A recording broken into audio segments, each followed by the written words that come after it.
سالانہ معاشی پلان کی منظوری کے لیے وزیر اعظم کی صدارت میں بڑی بیٹھک۔ قومی اقتصادی کونسل کے اجلاس میں چاروں وزراء اعلیٰ شریک، وفاقی وزراء اور صوبائی وزیروں کی بھی شرکت۔ آئندہ مالی سال کے لیے صوبوں کے ترقیاتی پروگرام پر تفصیلی تبادلہ خیال۔ 13ویں 5 سالہ معاشی منصوبے کی بھی تفصیلی تبادلہ خیال۔ تمام اہم منصوبوں کے لیے فنڈز کی منظوری دے دی گئی۔ آئی ٹی کے شعبے میں پاکستان کے ریکارڈ ایکسپورٹ۔ وزیر اطلاعات کی میڈیا بریفنگ۔ عطا طارر نے وزیر اعظم شہباز شریف کے دورہ چین کے مثبت نتائج سے متعلق تفصیلی بتایا۔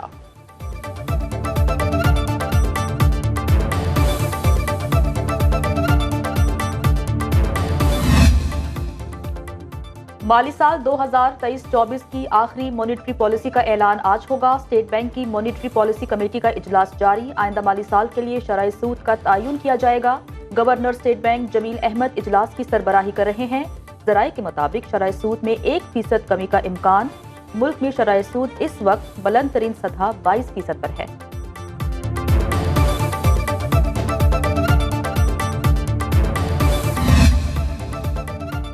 بجٹ سے قبل آئی ایم ایف کے مطالبات کا سلسلہ نہ رکا۔ آئندہ مالی سال سے ٹیکس کمپلائنس بڑھانے کا مطالبہ۔ ذرائع ایف پی آر کے مطابق مینوفیکچرنگ کے 5 اہم شعبوں میں ٹریک اینڈ ٹریس نظام کا مکمل اطلاق کیا جائے گا۔ براہ راست ٹیکسوں کا حجم 2 گنا کرنے کا بھی ہدف۔ آئندہ مالی سال کے وفاقی بجٹ میں موبائل فونز کی درآمد پر مزید ٹیکس لگنے کا بھی امکان۔ فیڈرل ایکسائز ڈیوٹی عائد کرنے اور درآمدی اسمارٹ فونز پر پی ٹی اے ٹیکس بڑھانے کی بھی تجویز۔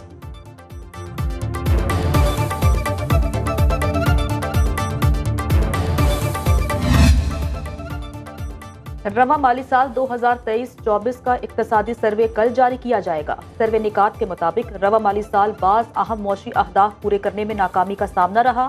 معاشی ترقی 3.5% ہدف کے مقابلے 2.38% رہی۔ اوسط مہنگائی 21% سالانہ ہدف کے مقابلے میں 23.2% تک رہی۔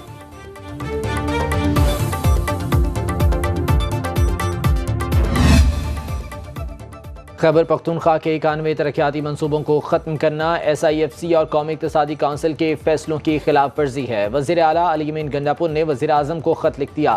کہا سالانہ منصوبہ بندی کمیٹی کے فیصلوں سے شدید مایوسی ہوئی۔ 91 ترقیاتی منصوبے نکالنے سے صوبہ متاثر ہوگا۔ قومی اقتصادی کمیٹی اجلاس میں فیصلہ ہوا تھا کہ جاری منصوبوں کو ترجیحی بنیادوں پر مکمل کیا جائے گا۔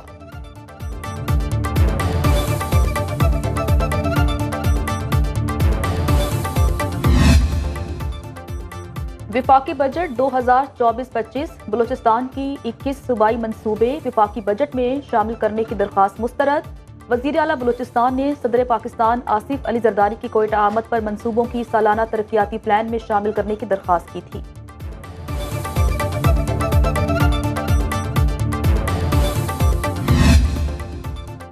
ایم کیو ایم نے وزیر اعظم سے نئے بجٹ میں شہری سندھ کے لیے اپنے تحریری مطالبات پیش کر دیے۔ ایم کیو ایم کے پاس کوئی صوبائی حکومت نہیں، اس لیے وفاق ایم کیو ایم کے ایم این اے کو ترقیاتی فنڈز جاری کرے۔ کراچی، حیدرآباد، میرپور خاص، سکھر اور نواب شاہ کی تعمیر و ترقی کے لیے وفاق سے براہ راست 38 ارب روپے مانگ لیے۔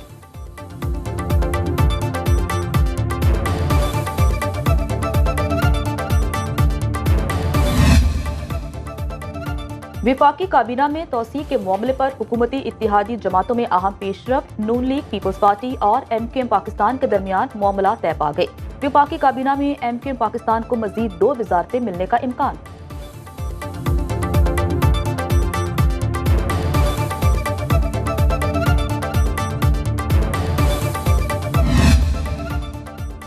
اسٹاک مارکیٹ میں ہفتہ وار کاروباری سرگرمیوں کا پہلا روز۔ 100 انڈیکس میں 271 پوائنٹس کی کمی۔ انڈیکس کی 73,482 کی سطح پر ٹریڈنگ۔ انٹر بینک میں ڈالر کی قدر میں اضافہ، 5 پیسے مہنگا، 278 روپے 25 پیسے کا ہو گیا۔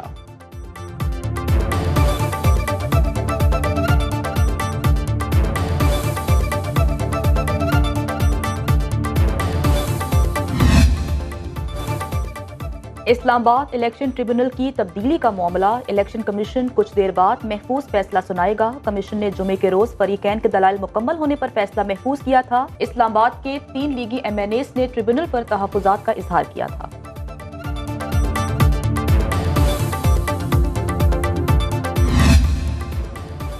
پنجاب میں ہتک عزت کا نیا قانون بن گیا۔ ٹرائل سے قبل 30 لاکھ روپے تک ہرجانہ۔ پنجاب حکومت نے پنجاب ڈیفیمیشن ایکٹ 2024 کا گزٹ نوٹیفیکیشن جاری کر دیا۔ لاہور ہائی کورٹ میں ہتک عزت قانون کے خلاف دائر درخواست قابل سماعت قرار۔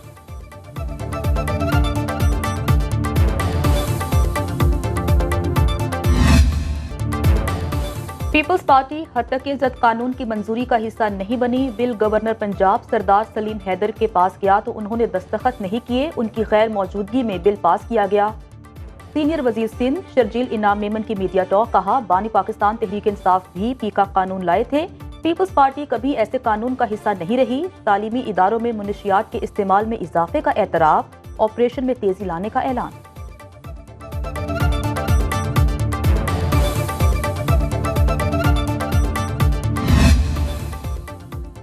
مظفر آباد کی مقامی عدالت نے شاعر احمد فرحات کو 24 جون تک جیل بھیج دیا۔ پولیس نے احمد فرحات کا نامکمل چالان عدالت میں پیش کیا۔ شاعر احمد فرحات پر عوامی ایکشن کمیٹی احتجاج کے دوران انتشار پھیلانے اور دہشت گردی دفعات کے تحت مقدمات درج ہیں۔ اسلام آباد ہائی کورٹ کا بازیابی سے متعلق درخواست ہدایات کے ساتھ نمٹانے کا تحریری فیصلہ جاری۔ فرحاد علی شاہ اس وقت عدالتی تحویل میں ہیں۔ تفتیشی افسران 164 کا بیان جوڈیشل مجسٹریٹ کے سامنے قلم بند کروائیں، عدالت۔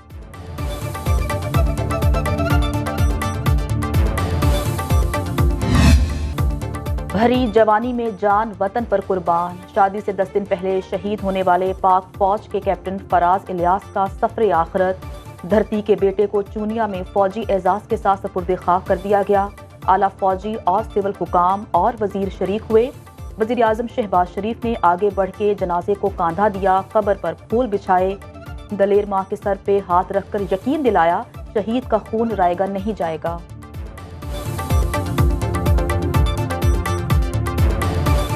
کیپٹن فراز الیاس کی یہ رائے گاہ نہیں جائے گی، میں آپ کو بتاؤں، یہ انشاءاللہ یہ خون یہ زور رنگ لائے گا، اور یہ ملک کے لیے جو انہوں نے اپنی جان پیش کی ہے انہوں نے، اور دوسرے جوانوں نے، اور اس طرح اور ہمارے اس ماضی میں ہزاروں افسروں جوانوں نے جو اپنی جانیں پیش کی ہیں اور شہادت کا جام نوش کیا، یہ خون رائے گا نہیں جائے گا انشاءاللہ۔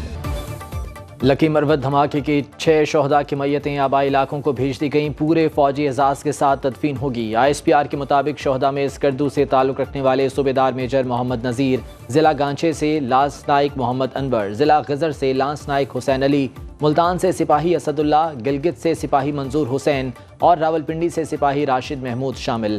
پاک فوج کے مطابق شہداء کی قربانیاں قرض ہیں جو دہشت گردوں کا خاتمہ کر کے اتارا جائے گا۔ صدر مملکت آصف علی زرداری، چیئرمین سینٹ یوسف رضا گیلانی، وزیر داخلہ محسن نقوی، بلاول بھٹو اور مریم نواز کا دہشت گردی کے واقعے پر اظہار مذمت۔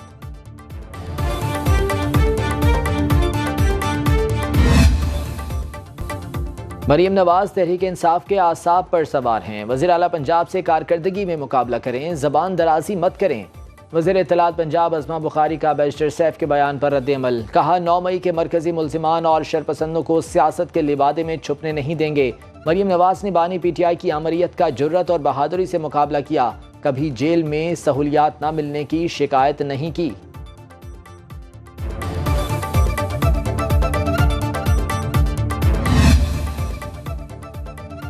شدید گرمی کے ساتھ ہی بجلی کی آنکھ مچولی کا سلسلہ بھی جاری۔ لیسکو کو 3500 بجلی کی رسد کے مقابلے میں طلب 3950 میگا واٹ سے تجاوز۔ لیسکو نے ہائی لاسز فیڈرز پر لوڈ شیڈنگ کا دورانیہ 2 سے 8 گھنٹے تک کر دیا۔ کراچی، ملتان سمیت مختلف شہروں میں بجلی کی طویل لوڈ شیڈنگ، شہری سراپا احتجاج۔